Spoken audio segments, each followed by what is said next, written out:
Bismillahirrahmanirrahim. Kita lanjutkan lagi pembahasan kita dalam mata kuliah teori modul dan ring.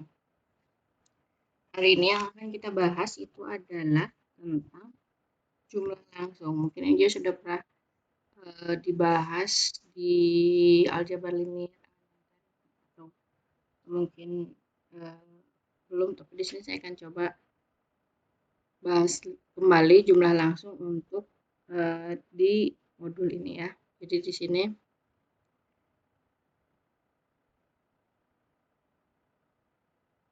jumlah langsung atau direct sum. Nah, misalkan saya mempunyai taruhlah namanya M1, ada beberapa modul M2, Mn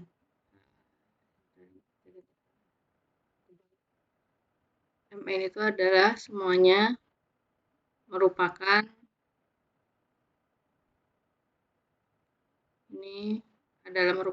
R modul ya. Jadi mereka merupakan masing-masing adalah R modul. Nah, dari modul-modul ini kita bisa membentuk suatu himpunan baru. Ya, jadi masing-masing M1, M2 sampai Mn itu masing-masing himpunan dan lebih spesifik lagi mereka merupakan suatu R modul. Ingat kembali bahwa di sini yang kita sepakati R modul itu adalah modul kiri atas ring R. Ya, jadi R modul itu adalah R modul kiri atas ring R. Di dalam referensi lain mungkin ada yang disepakati dia modul kanan. Tapi di sini yang kita gunakan adalah modul kiri. Artinya semuanya itu sesuai ketentuan di modul kiri. Nah, dari modul-modul ini kita bisa membentuk suatu himpunan M1 plus M2 sampai Mn. Yang mana isinya itu adalah merupakan pasangan terurut X1, X2 sampai Xn, ya, di mana Xi-nya itu elemen dari Mi untuk I dari 1 sampai N. Ya. Nah, M1 cross M2 sampai Mn ini isinya adalah tuple atau pasangan terurut dari X1 sampai N, di mana masing-masing elemen ini X1 elemen dari M1, X2 elemen dari M2, dan seterusnya sampai Xn. Nah, pada himpunan ini, nah, didefinisikan pada M1 cross M2 pada M1 M cross 2 dan sampai cross Mn itu didefinisikan suatu operasi. Nah, operasinya itu pada ya suatu operasi yang didefinisikannya seperti ini. Kalau saya punya X1, X2 sampai Xn ditambahkan dengan Y1, Y2 sampai Yn, ini akan menghasilkan X1 tambah Y1, X2 tambah Y2, dan seterusnya sampai Xn, Yn. Ini artinya kalau dalam istilah ini adalah penjumlahan poin wasiat titik per titik. Jadi titik-titik yang bersuaian X1 dijumlahkan dengan yang sesuai posisinya gitu ya. Jadi X1 tambah Y1, X2 tambah Y2. Ini penjumlahannya. Kemudian didefinisikan juga perkalian dengan skalarnya. Misalkan saya punya suatu skalar alfa. Alfanya itu anggota di ringnya. Maka perkalian alfa dan X1, X2 sampai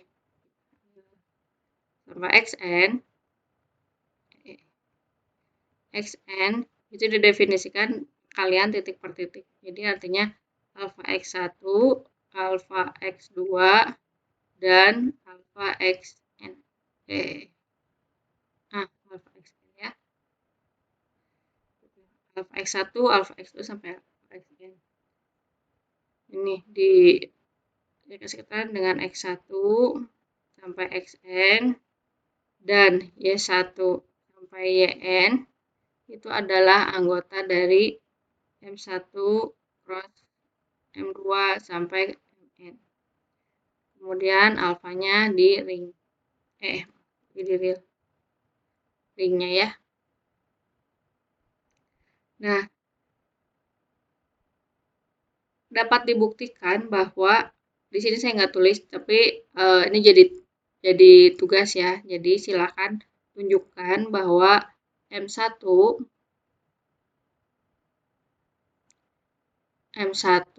cross M2 sampai Mn itu adalah R modul. Ini tunjukkan ya.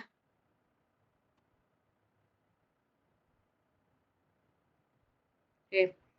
Jadi M1 cross M2 sampai Mn itu merupakan M modul. Nah, yang ini, ini itu disebut dengan jumlah langsung eksternal. Atau yang mungkin juga sudah pernah didengar itu istilahnya adalah eksternal direct sum.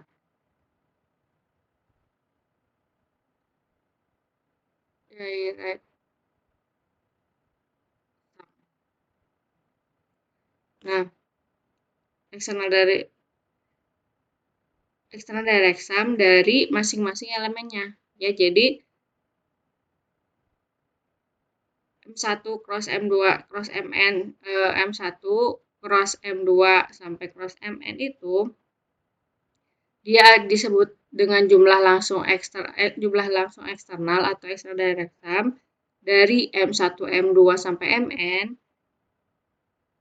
dan dinotasikannya pakai tuples ya. Jadi ada sedikit syarat tambahan. Jadi kalau misalkan saya bahasakan secara sederhana, jumlah langsung eksternal atau external direct sum dari M1 cross M2, maksudnya dari M1, M2 sampai Mn itu dinotasikan dengan dengan O plus ya biasanya. Nah, itu kalau dia memenuhi bentuk seperti tadi, tuple. Gitu ya. Jadi kalau misalkan kita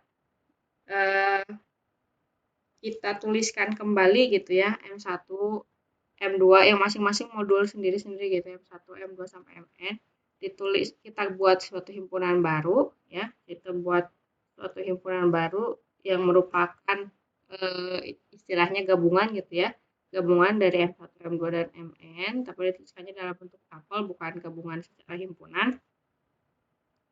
Nah, modul M1 cross M2 sampai cross Mn itu disebut dengan jumlah langsung eksternal atau ditulisnya ini M1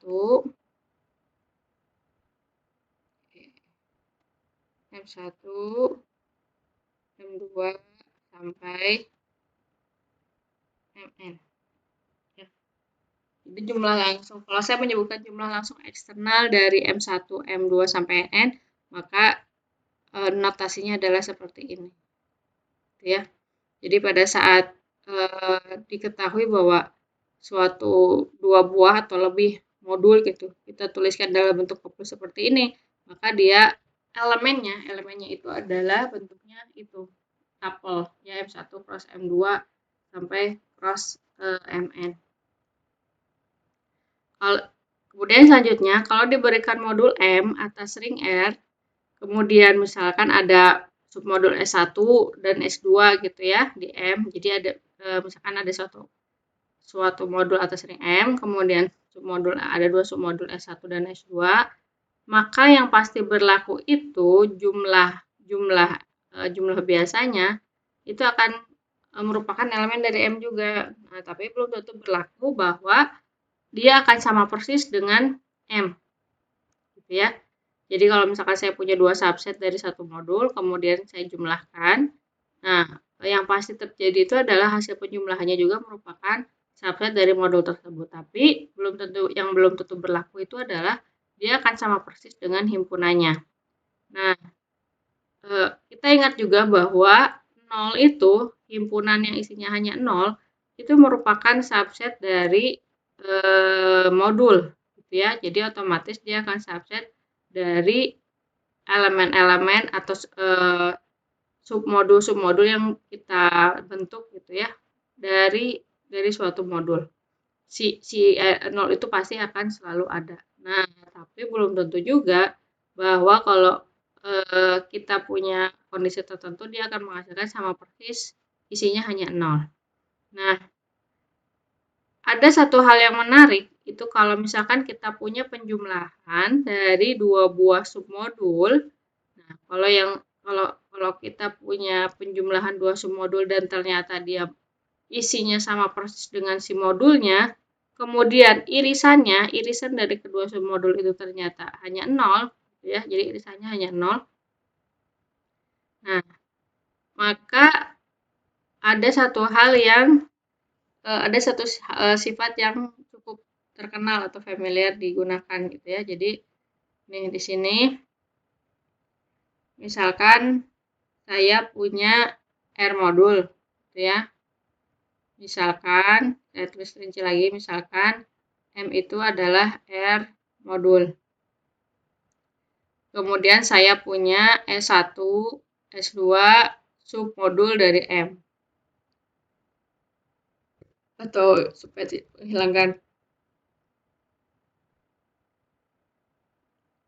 menghilangkan kebingungan, maka di sini saya tulis S1, S2 submodul dari M. Nah,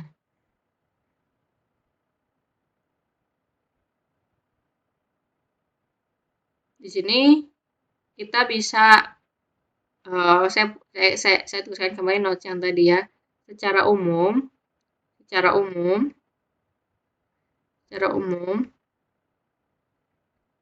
di sini berlaku S1 ditambah S2 pastilah subhimpunan dari M. Tapi S1 tambah S2 belum tentu sama dengan M. Ya, itu yang perlu diingat. Kemudian yang kedua, kalau saya punya S1 irisan S2, masing-masing kan submodul dari M. Kalau saya punya S1 irisan S2 di masing-masing submodul, pastilah berlaku bahwa 0 itu himpunan dari S1 irisan S2.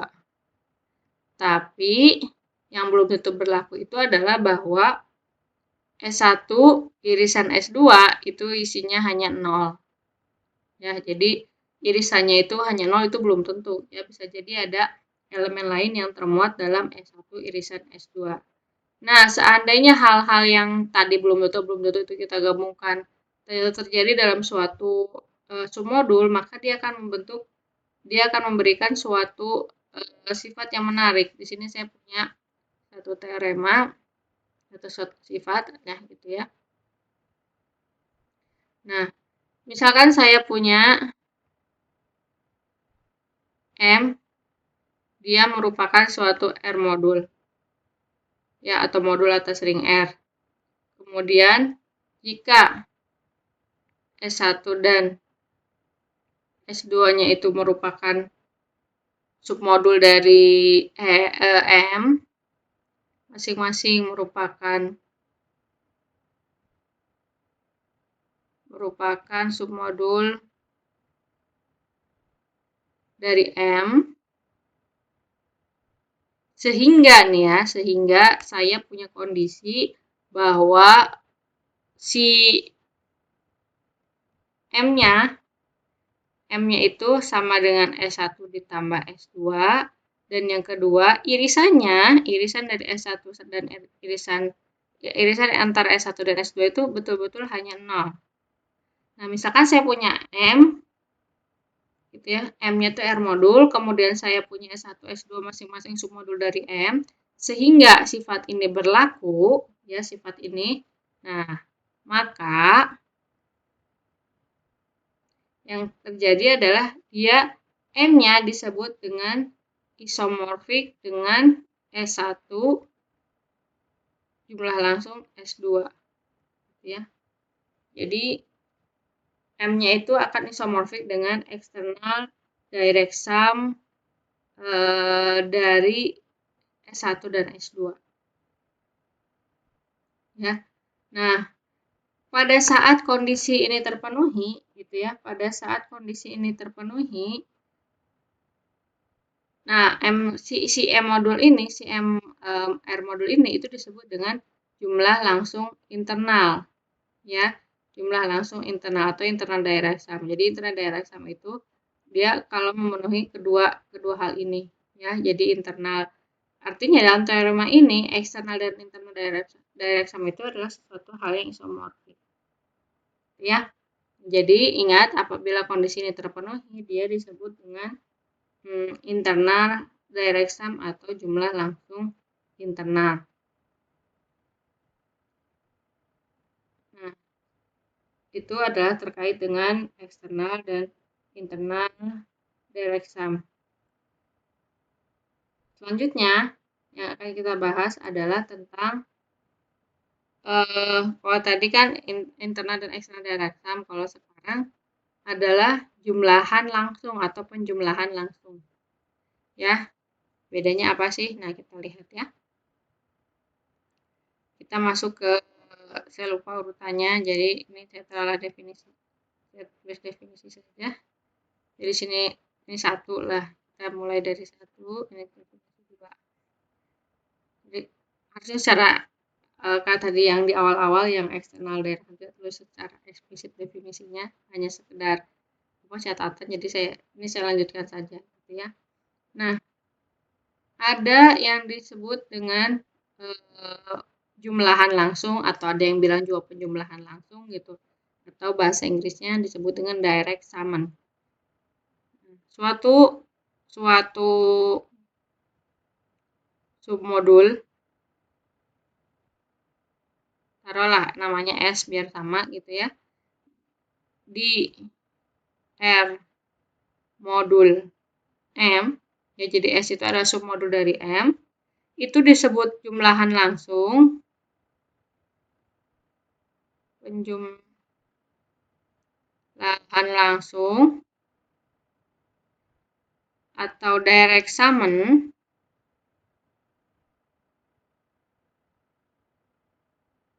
ya, atau direct summon, kalau direct summon dari M, gitu ya, M-nya disebut direct summon dari M, kalau ada, ya, atau terdapat, kalau ada submodul lain, yang taruhlah namanya T, gitu ya, dia juga memang submodul dari M, ya, jadi ada submodul lain di M, taruhlah namanya T, sehingga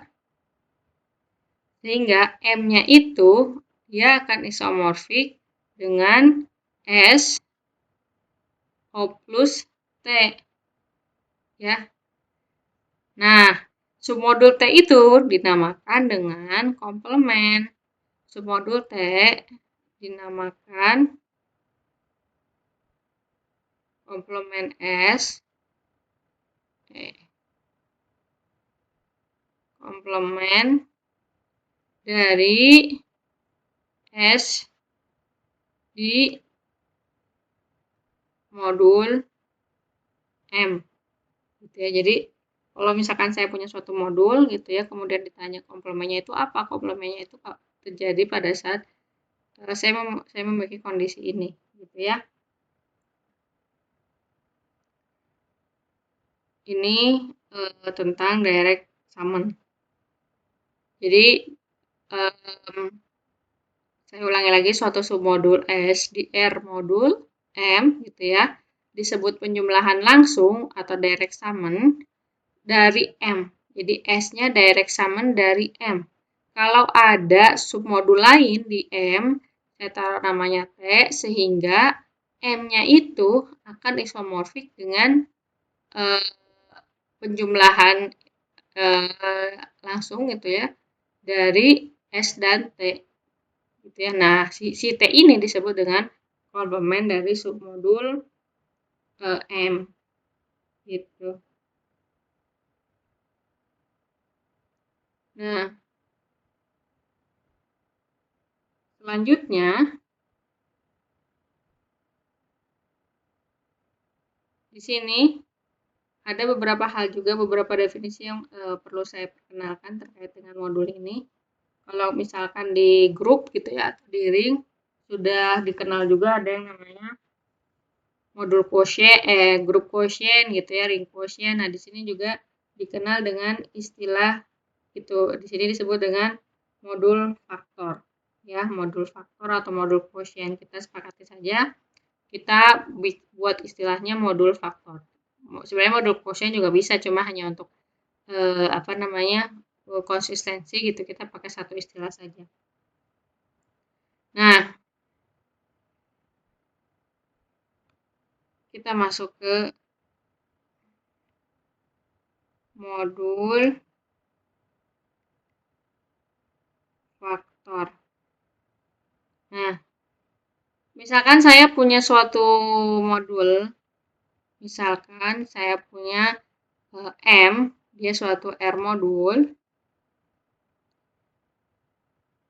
kemudian S-nya itu adalah submodul dari M, submodul dari M. Nah, karena si S-nya itu adalah submodul dari M, maka S terhadap penjumlahan, ingat syarat-syarat submodul ya. Karena S itu submodul dari M, maka S terhadap operasi penjumlahan itu merupakan grup komutatif.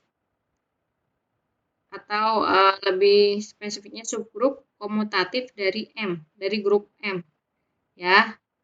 Jadi si S ini kan M kalau dia apa namanya R modul, maka dia grup komutatif terhadap operasi penjumlahan. Nah, ini submodul dari M, artinya dia juga merupakan grup gitu ya, dengan operasi yang sama dengan M. Artinya S ini subgrup terhadap operasi penjumlahan dari M.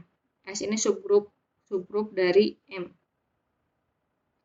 Nah, karena dia komutatif, ingat juga kembali bahwa definisi dari ada yang disebut dengan grup normal. Nah, artinya karena dia submodul dan juga komutatif, ya, karena kan ini ya grup komutatif terhadap penjumlahan, ini juga pasti komutatif terhadap penjumlahan berdasarkan definisi dari modul.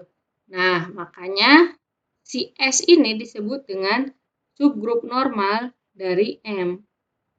Ya, ingat kalau kita sudah punya subgrup normal, kemudian punya grupnya, kita bisa membentuk suatu grup yang namanya grup quotient.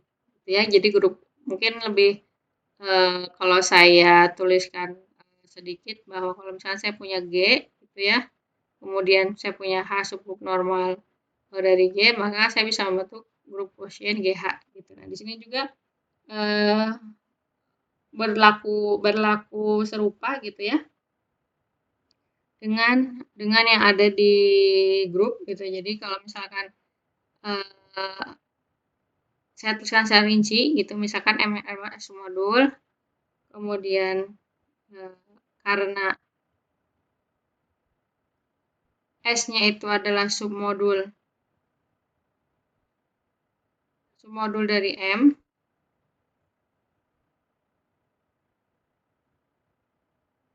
kemudian S-nya terhadap operasi penjumlahan, gitu ya, dia adalah subgrup di dalam grup komutatif M.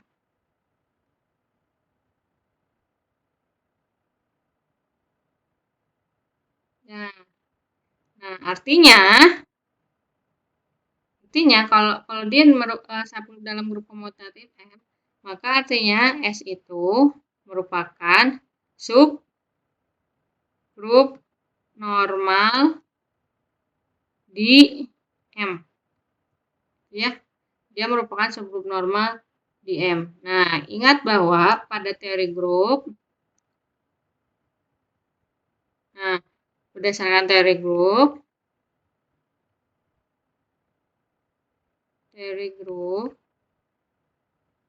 kita bisa membentuk suatu grup faktor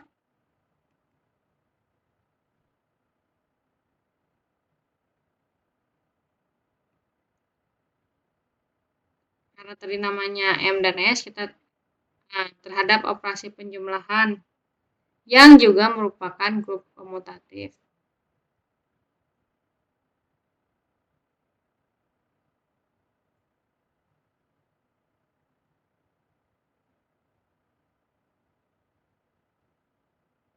Nah,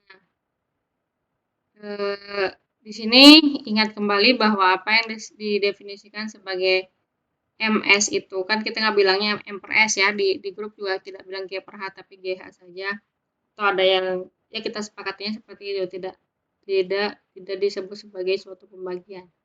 Nah, ini dituliskannya ada yang menulisannya pakai notasi M bar gitu ya, atau langsung dengan elemennya M ditambah S karena grupnya terhadap operasi penjumlahan ini S-nya besar ya.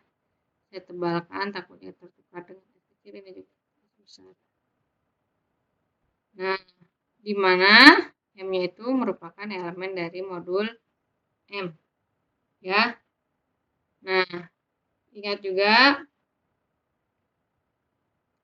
bahwa kondisi M1 ditambah S sama dengan M2 ditambah S itu hanya berlaku jika dan hanya jika kalau kita punya kondisi M1 min M2 itu anggota dari S. Gitu ya. Ingat kondisi ini yang di grup. Kemudian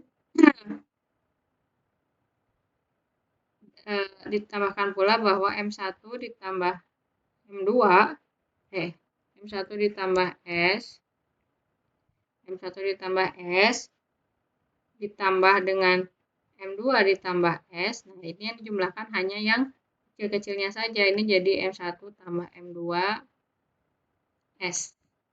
Gitu ya. Nah, dari sini ini kan baru si strukturnya itu adalah grupnya grup komutatif. Nah, grup komutatif dan sifat-sifat yang berlakunya ya berdasarkan dengan apa yang berlaku juga di grup komutatif atau grup faktor. Jadi MS ini baru kita lihat sebagai suatu grup faktor. Nah, dari sini pertanyaan yang muncul, apakah dapat dibentuk suatu operasi penggandaan skalar atau perkalian skalar gitu ya, seperti yang tujuannya kan kita arahnya ke modul ya. Jadi pada saat kita menemukan suatu himpunan gitu ya, atau lebih spesifiknya suatu grup, ya grupnya sudah punya, malah di sini grupnya grup bersifat komutatif gitu ya. Apabila kita mendapati suatu grup ya, kemudian di situ kita ringnya didefinisikan, kemudian ada operasi perkalian skalar. Pertanyaan yang muncul adalah apakah dia MS itu juga merupakan suatu modul atas ring ring R ya. Jadi apakah MS ini dengan apabila didefinisikan dulu ya. Apabila saya definisikan operasi perkalian skalarnya ini gitu ya, lingkaran lah ya, supaya tidak tertukar, dari R cross M per S ke M per S, maaf, jadi M per S, MS, sehingga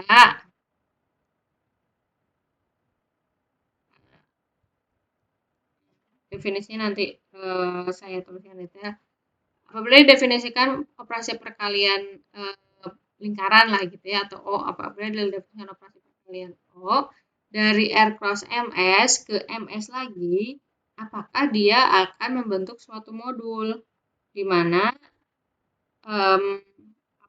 operasinya itu saya definisikan misalkan dari R, ini MS-nya saya taruh M plus S gitu lah ya. Nah, ini ke M plus S. Nah, di sini kan ada R ya, kita masukin saja R-nya. Nah, saya tulis ini dulu gini, O, R, M tambah S itu sama dengan R, M tambah S. Nah, kalau didefinisikan seperti ini, apakah dia membentuk modul? Dan dia memang merupakan modul. Ya, dia membentuk R modul di M. Nah, sehingga dia disebut dengan modul faktor. Nah, sama seperti tadi, tugasnya silakan buktikan bahwa MS ini dia merupakan modul faktor. Artinya, tunjukkan bahwa MS itu dia merupakan biar lebih spesifik, jangan modul faktor aja. MS adalah R modul dengan operasi penggandaan kalian skalar yang didefinisikan yang ini ya. Oh gitu ya. Nah, coba sama yang tadi. Nah, supaya lebih ini saya coba berikan contoh-contoh sederhana ya. Misal saya taruhlah Z gitu ya, Z sebagai Z modul ya, Z atas ring Z ya, Z-nya kita lihat modulnya atas ring Z. Kemudian submodulnya itu adalah 6Z. Nah, ini juga otomatis kalau dia udah modul grup komutatif, ini subkomutatif. Nah, kita bisa membentuk grup faktor Z 6Z gitu kan ya. Nah, ini isinya kan seperti ini. 0 tambah 6Z. Ingat ya, 1 tambah 6Z. Kemudian ini sampai 5 plus 6Z. Kenapa Bu sampai 5 sampai 6Z? Kita bisa bentuk 6 tambah 6Z, tapi dia isinya akan sama dengan 0 tambah 6Z dan seterusnya. Jadi ininya berputar gitu ya. Balik lagi ke awal. Oleh karena itu, di sini kita tuliskan saja yang berbeda representasinya sampai 5 ditambah 6Z. Nah, di sini kita bisa nunjukin dengan mudah bahwa Z6Z itu merupakan grup komutatif.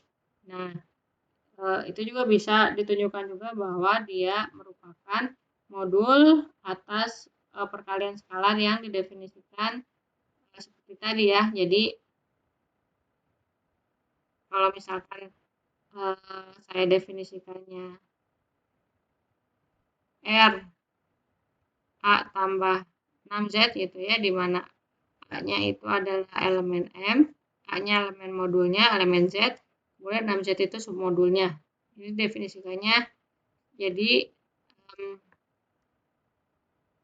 RA ditambah 6Z. Nah, operasinya seperti ini, maka dia akan bentuk modul. Ya, jadi coba tunjukkan saja dulu yang ini. Nanti kesininya saya tidak akan terlalu banyak. Ini cukup menambahkan sedikit-sedikit. Oke, itu adalah yang disebut dengan modul faktor atau modul quotient. Nah, selanjutnya sebagaimana yang ada dalam pembahasan grup dan ring gitu, di sini juga ada yang disebut dengan homomorfisme dari modul. Nah, ini cukup banyak pengembangannya ya, jadi banyak peneliti yang melakukan penelitian yang kayaknya tentang homomorfisme modul. Nanti ada istilah lain ya untuk homomorfisme modul. Nah, di aljabar linear juga kalau misalkan masih ingat bahwa kalau misalkan saya punya suatu ruang vektor, taruhlah namanya ada V1, V2 gitu ya, V1, V2 mereka masing-masing ruang vektor. Ya, untuk yang paling sederhana. Nah, V1, V2 itu ruang vektor atas lapangannya yang sama.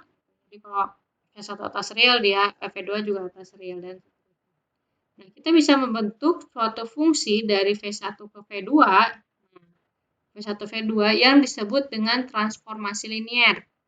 Nah, kalau kalian masih ingat, transformasi linier ya, itu bisa kita bentuk dari suatu ruang vektor atas lapangan yang sama. Nah, dia akan dikatakan transformasi linier kalau dia memenuhi syarat-syarat tertentu. Bisa diingat bahwa syaratnya itu ada dua, gitu ya. Dia mengawetkan operasi-operasi di operasi-operasi penjumlahan dan juga mengawetkan operasi perkalian skalar. Nah, di modul juga gitu ya. Kemudian ada homomorfisme grup. Homomorfisme grup juga definisinya serupa gitu ya. Jadi ini sebagai pengingat saja, sebagai pembanding gitu ya, pembandingnya dari hal yang paling basic yang pernah kita terima. Jadi misalkan saya punya, saya tuliskan kembali, misalkan V1, V2 itu adalah transformasi linier. Transformasi linier atas lapangan yang sama. Jadi saya tulis lapangannya F gitu ya. Maka F dari V1 ke V2 itu disebut dengan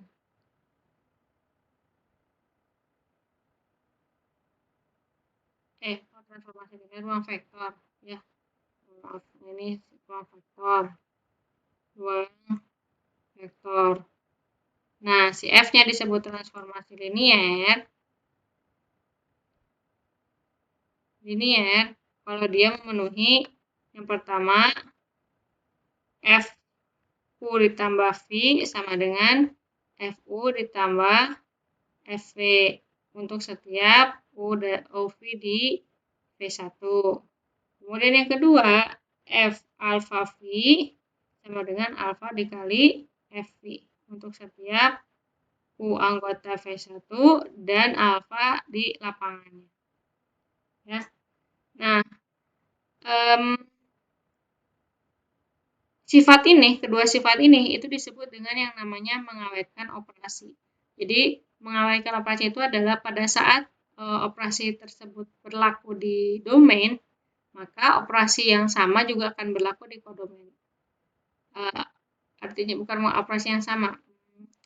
Operasi yang berlaku di V2 juga akan terawetkan gitu ya. Jadi terdefinisi dengan baik. Operasi tambah di sini akan juga operasi tambah di ini kalau transformasi linear. Kalau ring atau grup itu biasanya disesuaikan dengan operasi-operasi. Kalau di grup kan misalkan di sini operasi penjumlahan misalkan ya.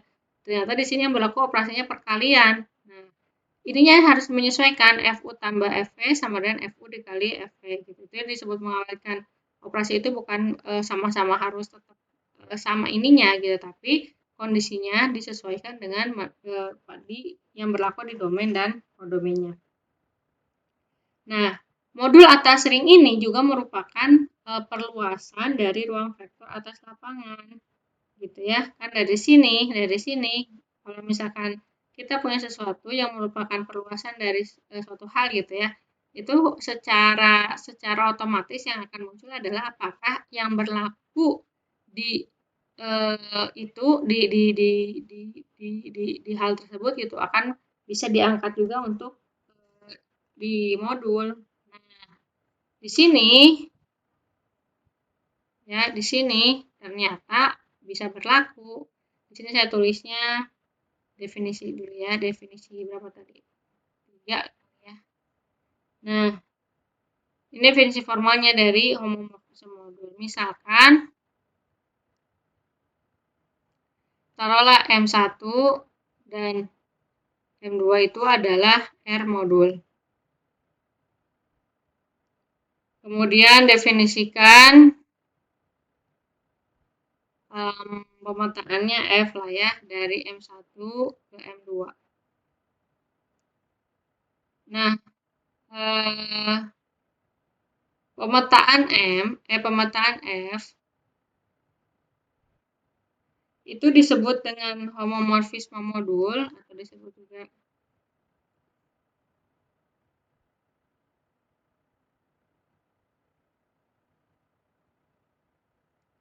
R modul, ya, homomorf R modul, jika untuk setiap, misalkan ini, sebut ini, jika untuk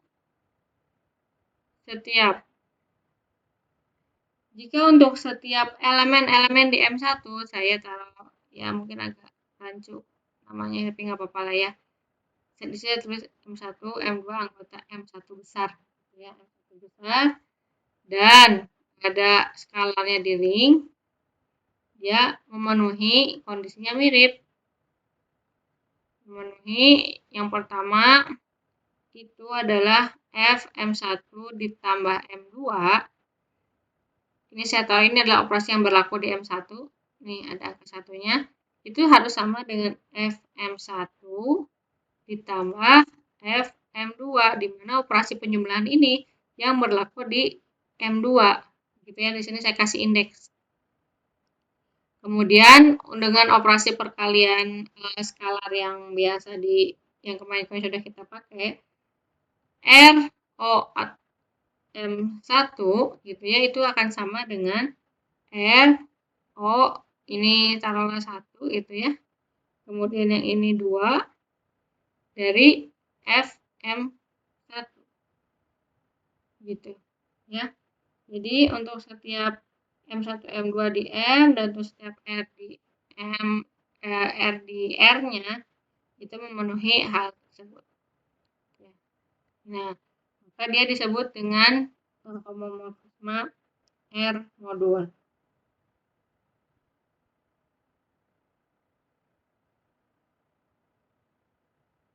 Nah, contohnya, ini juga contoh yang masih yang tadi saja yang simpel ya. Contohnya misalkan saya punya ada Z gitu ya, misalnya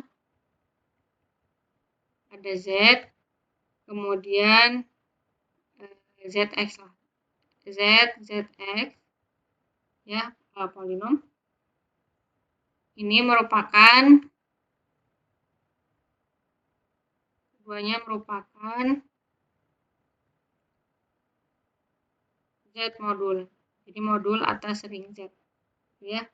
Nah, pemetaan F dari Z ke ZX yang didefinisikan dari A ke AX pangkat 3, taruhlah ini definisikan untuk setiap A anggota Z.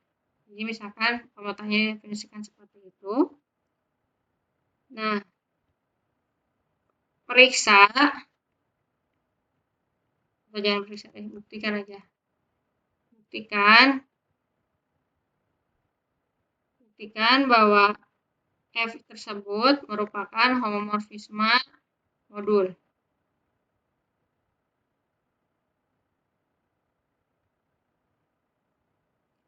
Z modul. Ya.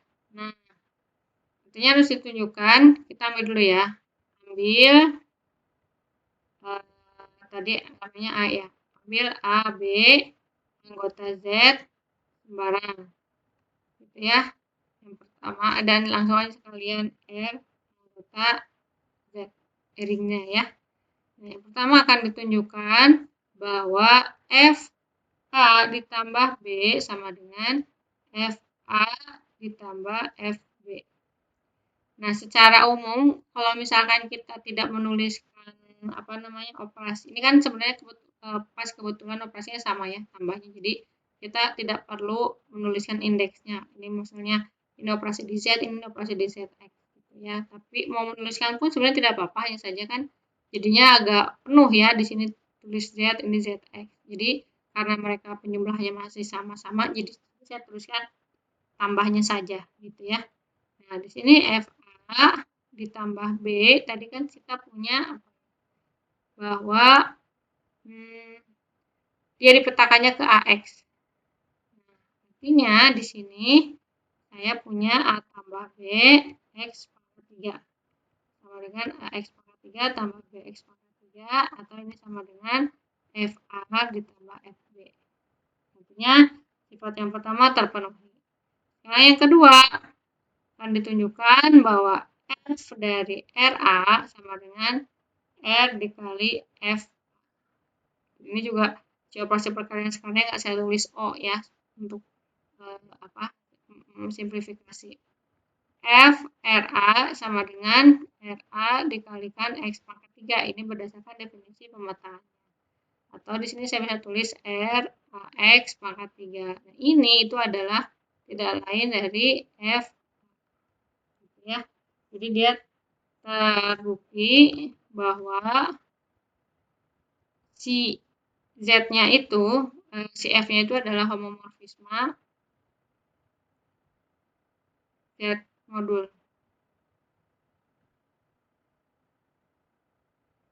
Ya, jadi dia merupakan homomorfisme dari Z modul. Oke, sebagaimana yang ada pada transformasi linier gitu ya. Pada transformasi linier kalau kita punya transformasi linier, ingat bahwa kita bisa punya kernel gitu ya, kita bisa punya image-nya gitu. Nah, di sini juga didefinisikan sama. Jadi kalau kita punya, begitu pula di grup ya. Jadi kalau kita punya suatu transformasi linier atau homomorfisme, kita pasti bisa memperoleh atau mendefinisikan yang disebut dengan kernel. Kernel dari F itu ya didefinisikan sebagai anggota-anggota di M ya, di mana dia dipetakan ke 0. Atau ini yang tadi saya tulis lagi supaya enggak bingung, ya kan?